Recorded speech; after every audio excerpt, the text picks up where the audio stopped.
Greetings and salutations. It is I, Mr. Nothing, the museum curator of the weird and the strange and the host who might be a ghost. Welcome back to Around the Weird, a booktube channel where I talk about all manner of strange and unusual literature that I have found in my travels. I'm not talking about any specific book today. I was tagged by Lucas from Bits of Lit for the Cull Your Bookshelf tag. So I thought I would talk about my bookshelf, um, quote unquote. I don't. It's not anything special, but it does, hold my books and such. So, um, yeah. Without further ado, let's talk about the bookshelf. The question. Let's read the questions. So, what is the most recent book added to the bookshelf, and why did I purchase it? Well, that would be Sideways Stories from Wayside School by Lewis Sacker. Um, why did I purchase it?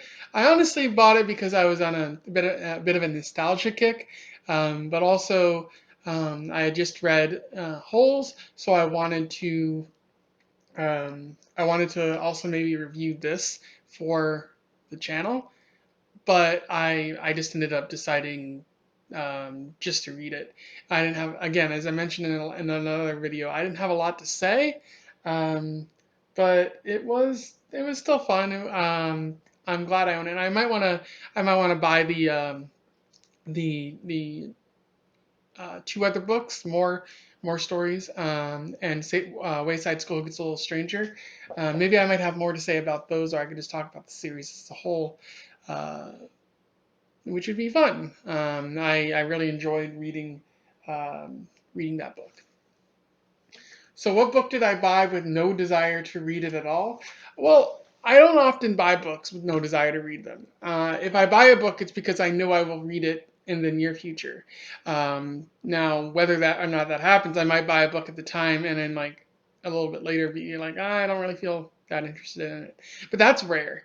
All the books that I get, I get with an intention to read them. Um, the only exception to that is when a friend gives me books. Sometimes I'll read them, sometimes I won't, but that's not on me. That's on them for just unloading a bunch of books on me. The one book that I did buy with an intention to read it that I haven't gotten to around to yet, that I will read, eventually, is House of Leaves by Mark Danielewski. I heard that it's a very strange and unusual book, and I wanted to read it. I've been wanting to read it for a while. I think I've had it for over a year now, and I figure, I have this channel now. It'll get me to it. And I mean, that's, you shouldn't just read books just because you have a booktube channel. And I'll be the first to say that. But I mean, it's better than not reading it, right? Uh, so yeah, that's on the to-do list, and I'm really looking forward to it because I've heard a lot of good things about it. It's very unusual. So what's the most awkward size of book I own? Um, hmm, well, that would be the DSM-5. For those that don't know, the DSM-5 is the manual that therapists use to when they're diagnosing somebody who may have a mental illness. Now, of course, to specify, um, uh, therapists don't immediately try to diagnose somebody. They try to put that off for as long as possible. And it's really the insurance companies that want a diagnosis so that they can justify therapy and whatnot. Uh, but yeah, this is what they use, and I'd say it's very large, very heavy. It's just so many pages in here. Uh, the book is kind of falling apart, just because I've had it for so long. At one point I was in a mental health counseling graduate program. I ended up not going through with all of it just because it wasn't for me in the end. But I bought it specifically for this. I would have bought it otherwise just because I have a degree in psychology. So regardless of whether I became a therapist, I still would have owned it just to know what's happening in the the current zeitgeist of the psychological world. This book is about it's coming up on 10 years old. Uh, Look out for the DSM-6 pretty soon. I honestly don't know. I think with each new edition, it takes longer and longer for them to create an update because we're getting to a point where we don't make as much mistakes anymore. And so that's a whole nother thing that I could talk about. And this is I don't want this video to just be about psychology. So um, yeah, how do I arrange my shelves? Well, I will show you in this other part. So here is my bookshelf. As you can see, I ordered it online and I had to put it together, and I'm very shoddy at building things. Um, so here you see movies, some books, and you know, other such things.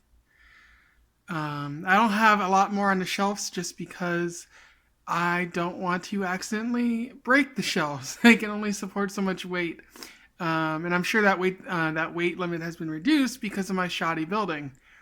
But right next to it, I have a whole bunch of other uh, books and movies in some red storage boxes. They make it a lot easier to find those books and movies that I'm looking for. Yep.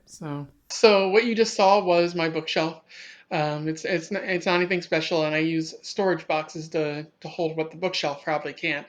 So uh, those are my bookshelves. I don't have them arranged anyway. It's what looks good to me.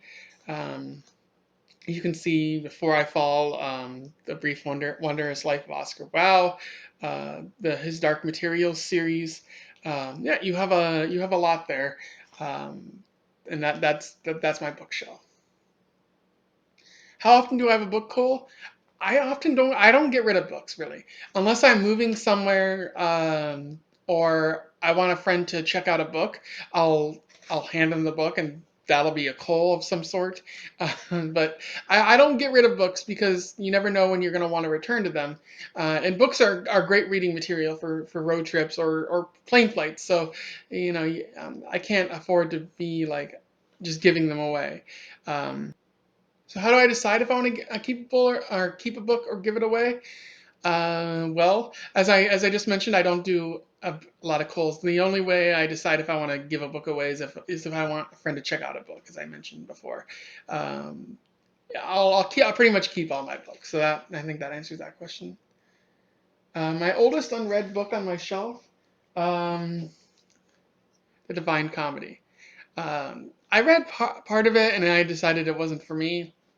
The thing about the Divine Comedy is, it's Renaissance literature or pre-Renaissance literature.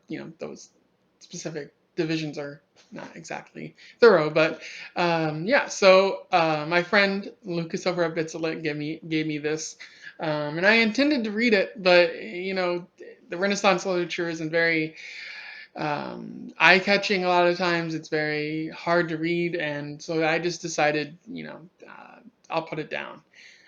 So that was a while back, and I haven't gotten back to it. And I don't really think I intend to read it anytime soon. But so don't hold that against me. Don't excommunicate me from the BookTube community because I refuse to read what some people might consider a classic. So you know. What book would you struggle to give a summary on? I would say um, The Hitchhiker's Guide to the Galaxy. Any one of these books, I would say. Uh, they're very interesting and very eye-catching, and like I love Douglas Adams' writing. The problem is there's so much that goes on, and because of Douglas Adams' writing, it's hard to follow the plot at times. So, um, also, it's been a while since I read The Hitchhiker's Guide to the Galaxy. I've read every book in the series, but I can't exactly remember. I remember bits and pieces, like they go to the restaurant at the end of the universe. I don't remember what happens in between those points. I know that Arthur and his friend Ford like get picked up by a Vogon ship, and then things happen, and I'm I can't I don't think I can give a good summary. I'll probably get back to reading them, and because it's weird and unusual and out of the ordinary, maybe I might talk about it on this channel. What book would you never throw or give away? I think I think the answer to that is probably the DSM-5, just because I have a strong attachment as someone who cares so much about mental health and someone who identifies so strongly as a psychologist. Um, I think because of that connection, I don't want to give away or throw away the DSM-5. The only way that I might throw it away is if the DSM-6 comes out. But even then, I might just hold on to it as a relic of the past.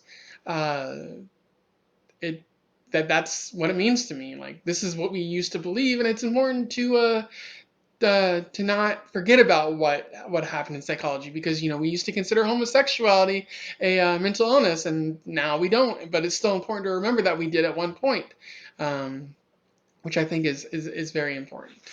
Um, what book would I choose to send to another booktuber? Um, of the ones maybe I just talked about, I don't know. I think I would send this to Lucas over at Bits It Lit. He he you know he likes strange books too. He'll read pretty much anything. So just send him something I haven't read, and then he can provide me with a decent summary later. But another thing is, I know that Una and Crypto over at uh, Codex Cantina love to talk about Stephen King, but that does not, as they mentioned in one of their videos the other day, that doesn't necessarily entail that they recommend all of Stephen King's books. So I don't know if they read this book of short stories, Different Seasons, by Stephen King. Um, I don't know if they read all of them, but if it'd be cool to send it to them, and they'd be, Crypto would be in heaven, uh, because he is big on Stephen King. So yeah, that about summarizes it. I think I forgot to mention that Lucas over at Bits of Lit also sent me his Kindle, so I have a whole bunch of books on the Kindle too. It's not just what you see over there. Which is good, and also I use the library, so like that doesn't add to my collection, but it's still a bunch of books I didn't have access to before, which is always important. Make sure to use your local library and patronize it when you can. But that's all I have for you right now. In the meantime, have fun in your weird travels, and remember that Black Lives Matter. So goodbye.